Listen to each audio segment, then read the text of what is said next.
I don't know about you guys, but I am an imperfect human being. Funny how that works.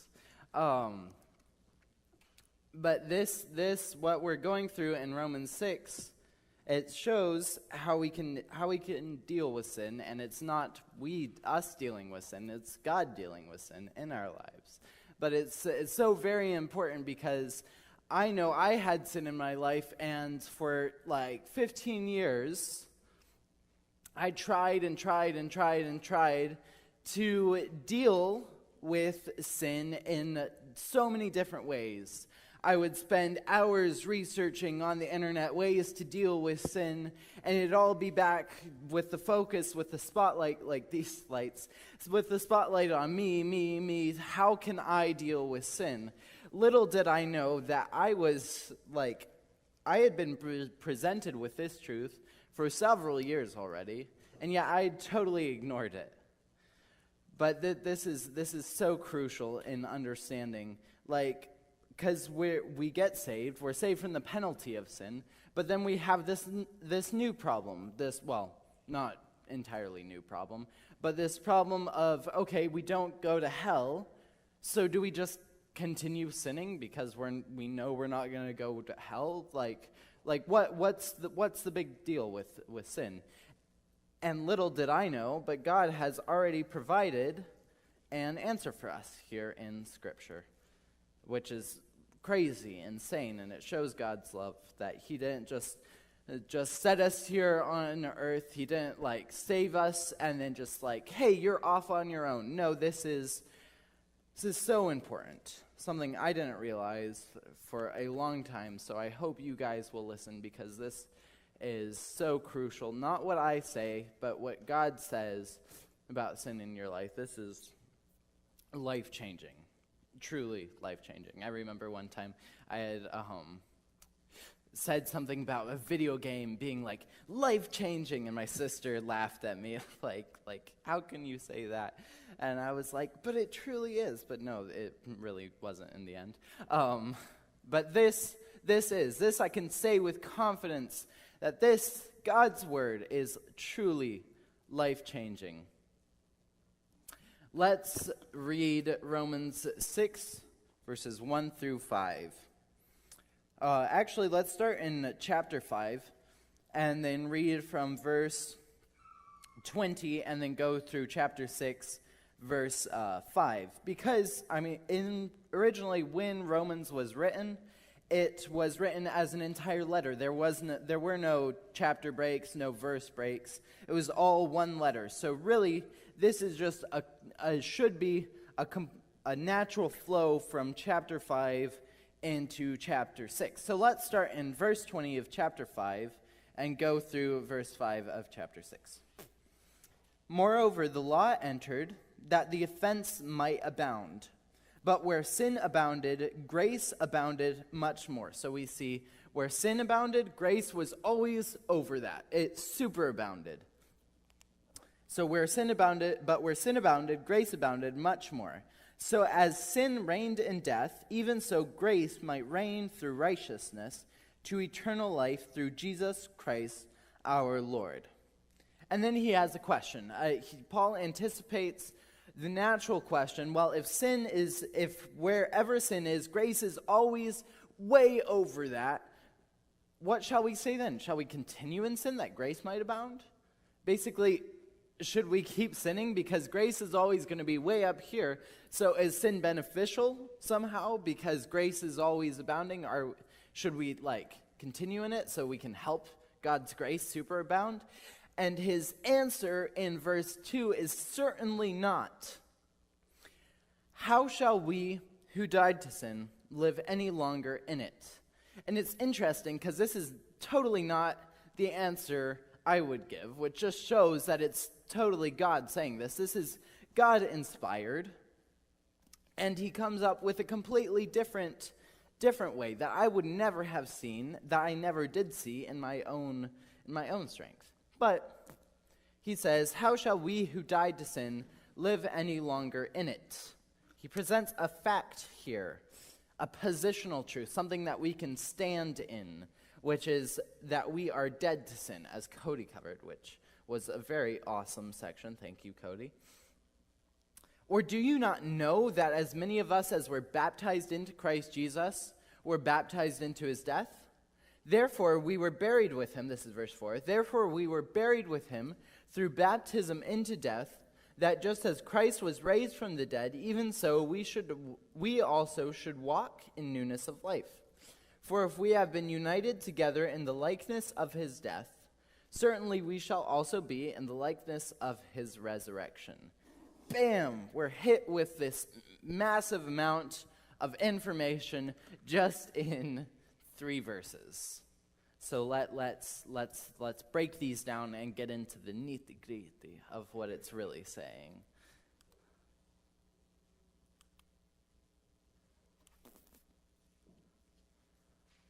Knowing the history of your death to sin with Christ. So Paul presents this fact that we are dead to sin. We no longer have to continue sinning or continue in sin, continue submitting ourselves to the sin nature, because we're dead to that. Once we're saved, we died to sin. But how did that happen? Like, how does this all work? And that's what he breaks down here. He's like, or do you not know? Let's read verse 3 again. Or do you not know that as many of us as were baptized into Christ Jesus were baptized into his death? Or do you not know?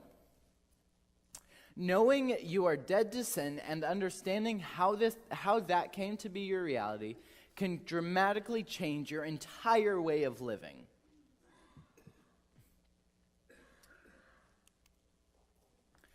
Knowing you are dead to sin will stop you from trying to defeat, eradicate, or outsmart sin through your own human effort.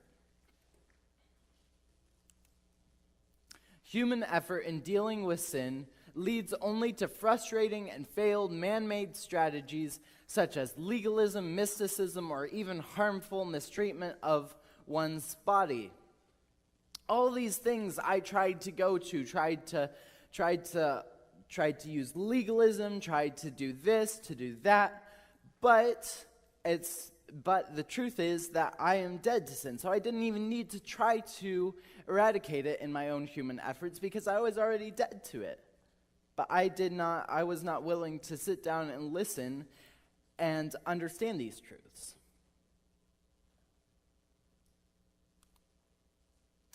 Knowing you are dead to sin allows you to rest in your position of victory over a sin based on the powerful significance of your new identity in Christ. We have this position of victory that not many of us, at least I know I didn't, realize. So I kept on going back to what I was dead to because I didn't realize that I was dead to it. I didn't realize that that was true of me, so I kept on going back to it. That all of us, this truth is true of all believers. If you are a child of God, these truths belong to you.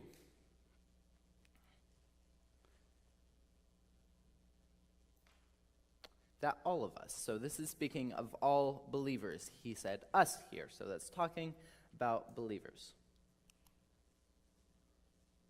You need to know that all of us who have been baptized into Christ Jesus have been baptized into his death. So he uses these words baptized. So immediately what our American brains like to jump to is water baptism. But that's not what he's talking about here. The word baptize, baptizo, means to be identified with or placed into. At the point of your salvation, the Holy Spirit placed you into Christ. So here we're not talking about water baptism. In the Bible, when it talks about water baptism, it specifies that it is talking about water baptism. But in Greek, the word baptize does not mean water baptism as we would define it today. The word actually means to be identified with or placed into.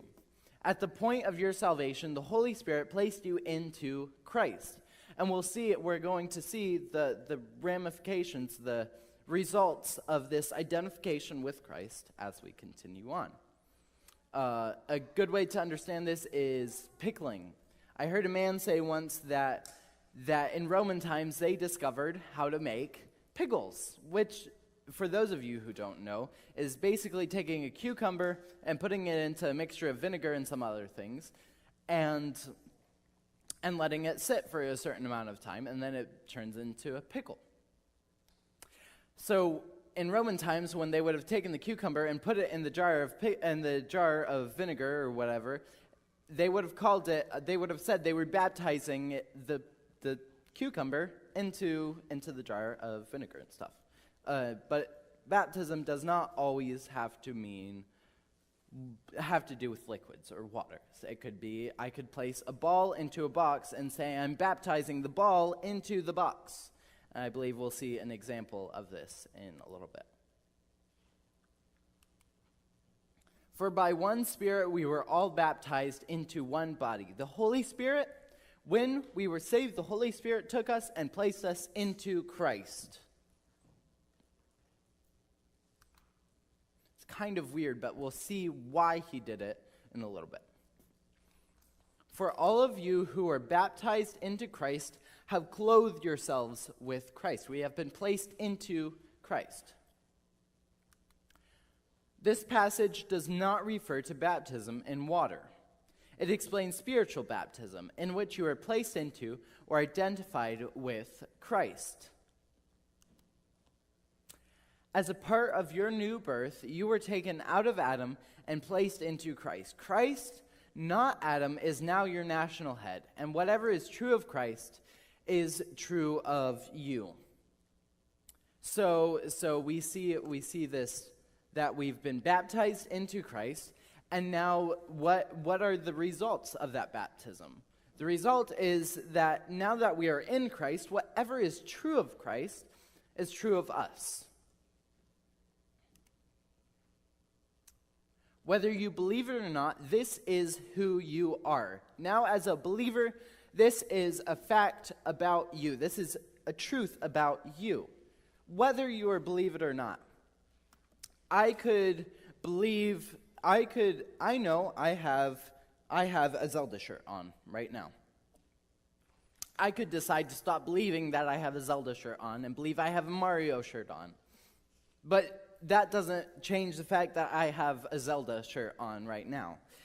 And so this is the same sort of concept. Whether or not you believe it, what he says here in Romans, if you are a believer, this is true of you.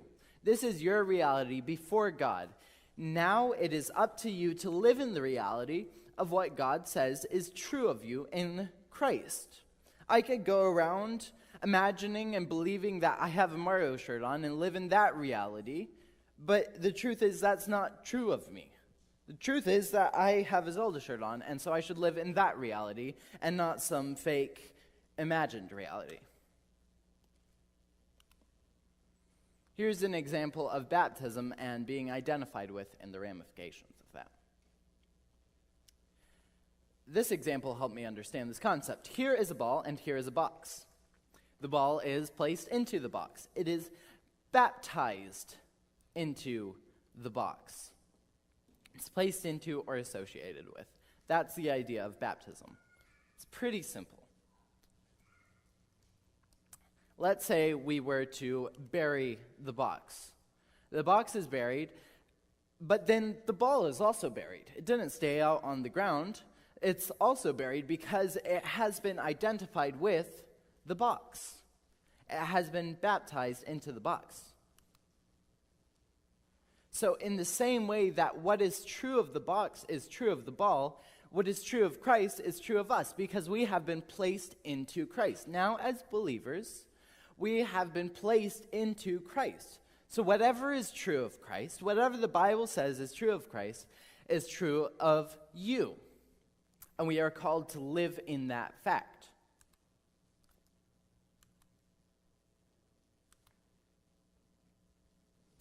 All of us who have been baptized into Christ Jesus have been baptized into his death. This is Romans 6:3. Let's actually just go ahead and read this again.